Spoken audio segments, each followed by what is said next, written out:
Welcome to One on One on God 101. Our guests today, you know them, you love them, Taylor and Kyland, who came in second on the Amazing Race. Welcome. Good to Hey, be back. great to see you. Kyland, it's been a minute I since know. you've caught up. You look great as always, and so does Taylor. Now, Amazing Race. The two of you came in steps behind Jag and Jazz, who won. If you could do anything over, would you? I'll start with you, Taylor. I would make sure that our taxi didn't get cut off by Jack and Jax's taxi at the very beginning of the race of the final leg. Really, that's just what it was. It was, I think the leg was very linear. There was no roadblock or like a real detour. And I truly, truly believe that whoever got to Empire State Building first was going to win. So yeah, if I'd be like, hey, box him out, do a little Mario Kart for us. Defensive driving would be good right now. Kylan, how about for you? If you could do anything over again on the race. I think he's frozen. Ah, well, what a good frozen image. His smile. He Right? looks good. So handsome. Let's see, I can call him. And I'm going to just pray, Lord, please clear up his communication, He's on John Disturb. unfreeze his video. If you can hear us, Kylan, pray.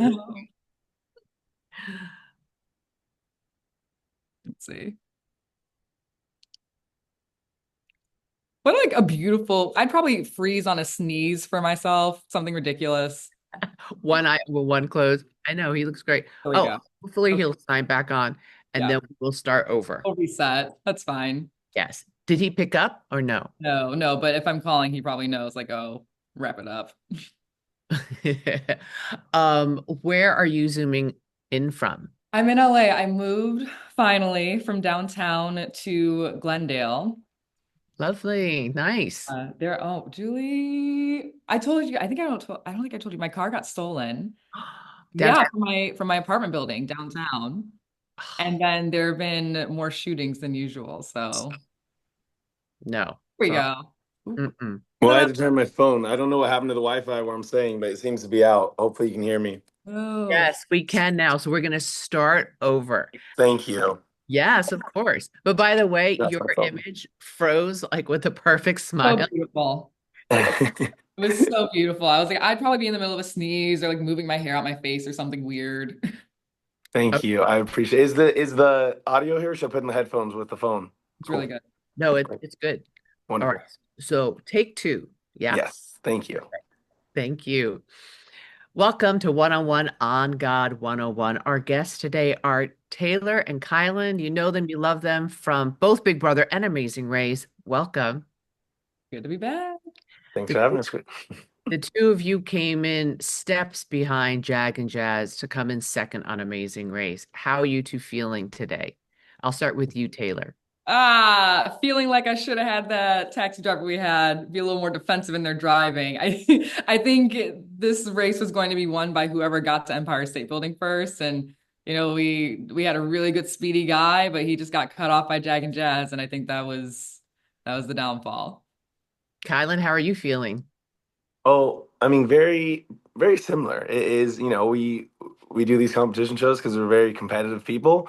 So it is, it's hard to lose. I mean, they say at the Olympics that satisfaction of bronze is higher than silver, and I can attest to that. That is true, because it really is like, it's when like third is happy to be there, and second is like, man, we almost won, while trying to balance the grace of and gratitude of like, oh, I'm so glad we were able to go this far. And outside of one team, every team would rather be in our placement than not. So we are grateful for that. But at the same time, it hurts, it cuts deep. Also it's like I haven't won yet. So I think that it is all those things, and it really comes down to that feeling that Taylor said too. The race finale was just so linear, so direct. So like, when we count up all the minutes, we're like, dang, like that the way the race was structured, that probably was the difference maker.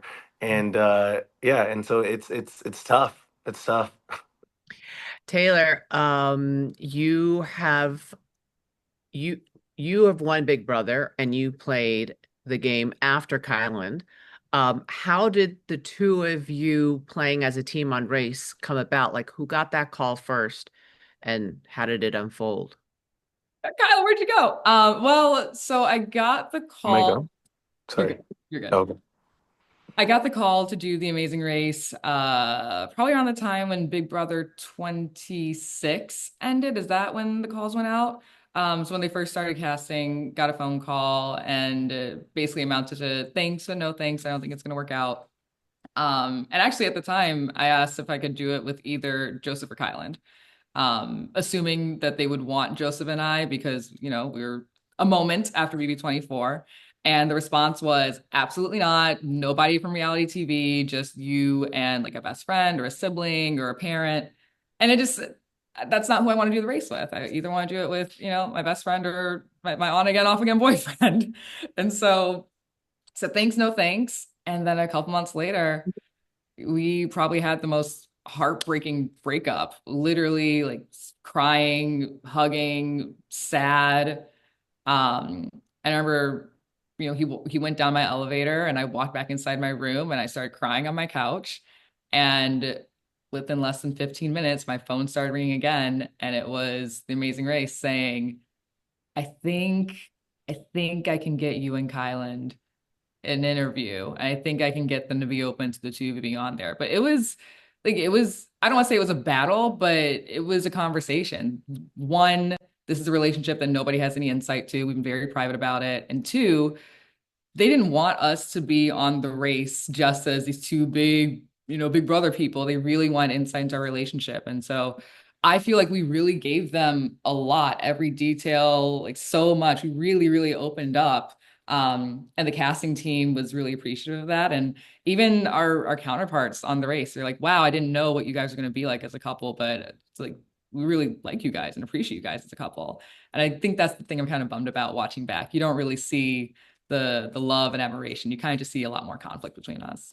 And also that conversation was that she's talking about before the call was like a series of just heartbreaking conversations. So I think that has been one thing that's been hurtful is like relationships are so personal, and we see rhetoric along lines like, oh, like are these two around, oh nobody, like because we were so private, people are like, oh they're just pretending to date like for the show, and it's just like, and we've been like she mentioned on and off again for like more than a year by that time, and trying to navigate that, something that people typically get to navigate in private. And because we have this amazing opportunity to do these shows and have this more public facing aspects of our lives, the double-edged sword of that, the negative side, is that people are very much opinionated and invested in things that are technically none of their business.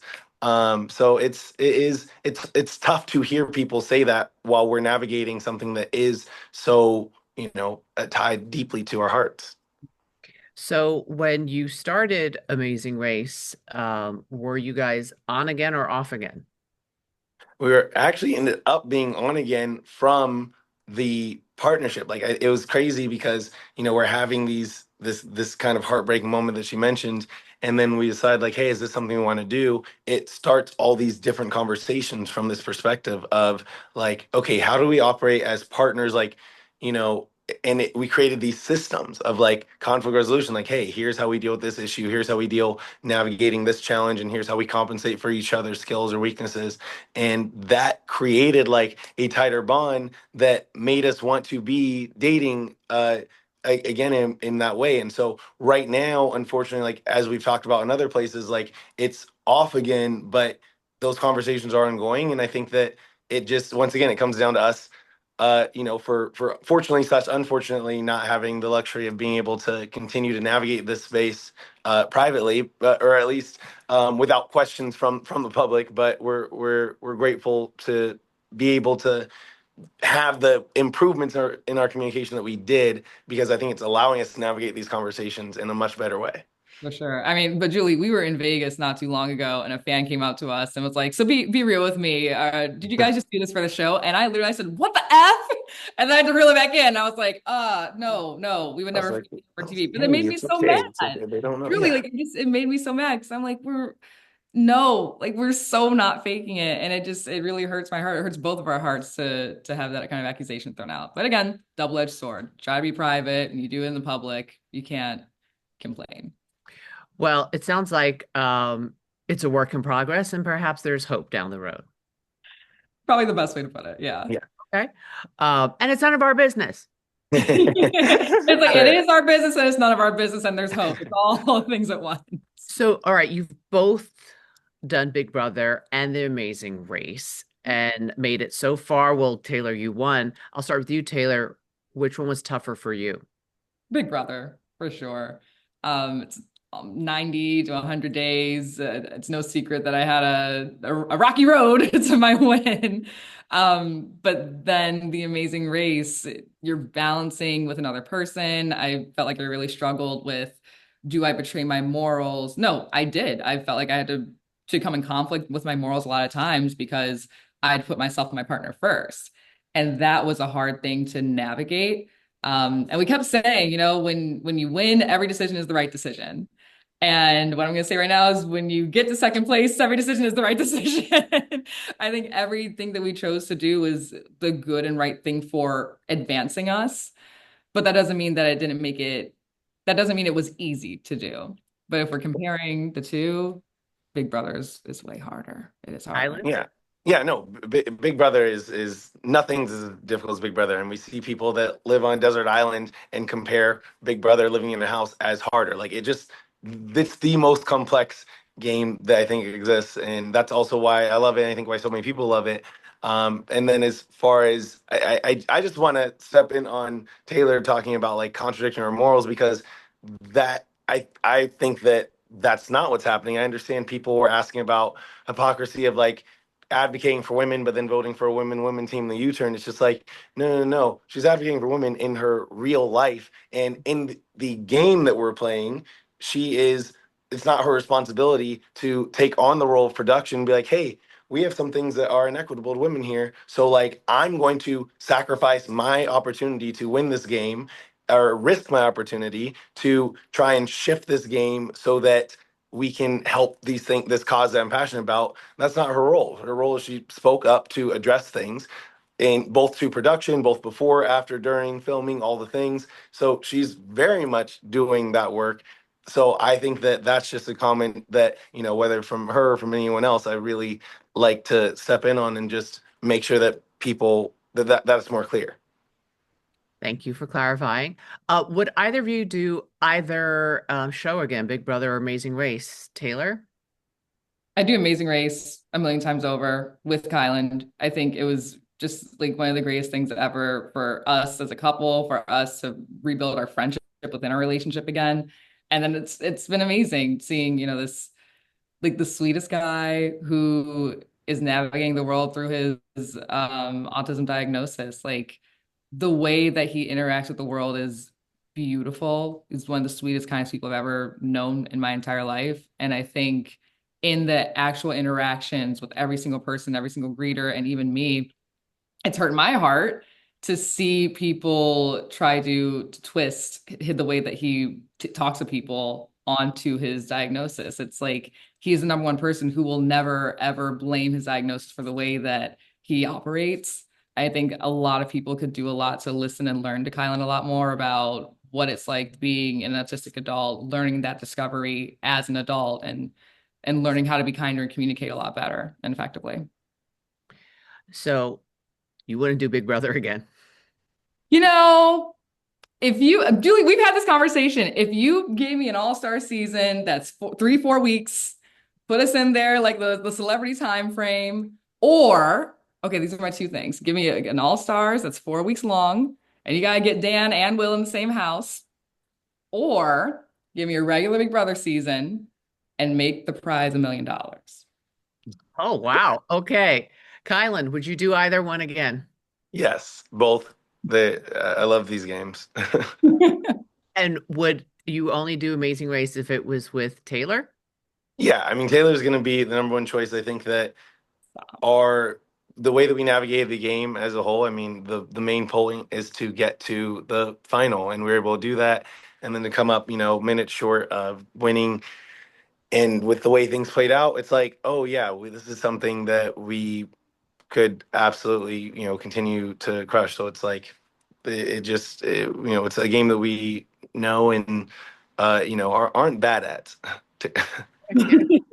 Um, Kyland, well, Taylor, I know that you believe in a higher power, the divine.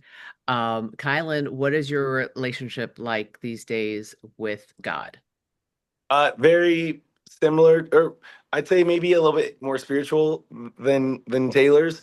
Um, just yeah, I think that I grew up in households with two different types of very different types of Christian faiths, but both of them houses like with the faith, and that has stuck with me. I think that it's just something that is constantly evolving and figuring out what is the titles that I have for that. So I think that I think that it's an openness and a connection to spirituality that I just my brain is thinking of too many things at too many times to necessarily limit it with some of the language that is traditionally used. So that's how I navigate it now.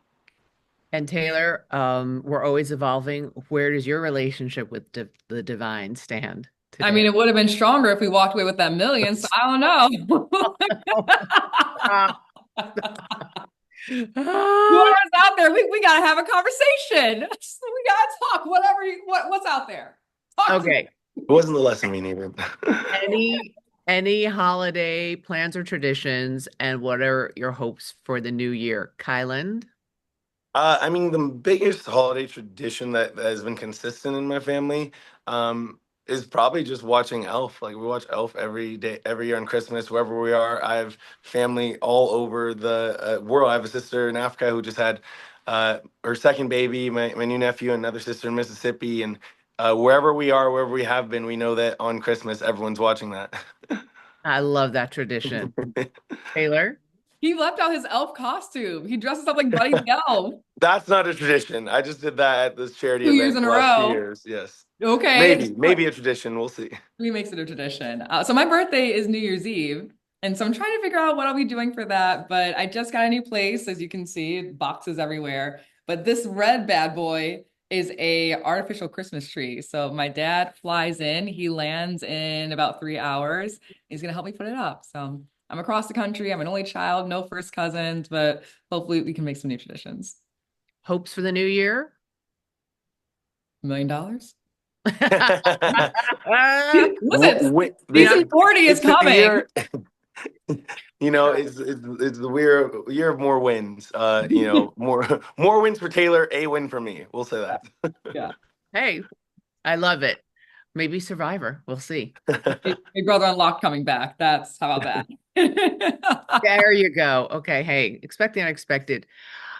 Kylan, Taylor, God bless you both. Godspeed. And thank you so much. We love you. Merry Christmas and Happy Love New you. Year. Thank you so much, Julia. Yeah, Merry Christmas. Happy New Year. Great to see you.